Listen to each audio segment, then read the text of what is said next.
পাকিস্তানের অন্যতম তারকা জুটি বিলাল আব্বাস খান ও হানিয়া আমির। ভক্ত অনুরাগী থেকে শুরু করে নেটিজনদের মাঝে বেশ আলোচনা সমালোচনা হচ্ছে যে নতুন নাটকে এ জুটিকে দেখা যাবে। পাকিস্তানি গণমাধ্যমের এক প্রতিবেদনে বলা হয়, বিলাল আব্বাস খান ও হানিয়া আমিরের নতুন নাটক আসছে। দীর্ঘদিন ধরে গুঞ্জন চলছিল যে এই দুই তারকা একসঙ্গে কাজ করতে যাচ্ছে।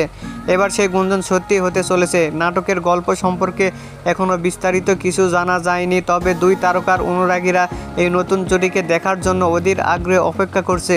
2016 সালে অভিনয়ের পথ চলা শুরু করলেও এই পথে প্রথম তাদের একসঙ্গে পর্দায় দেখা যাবে।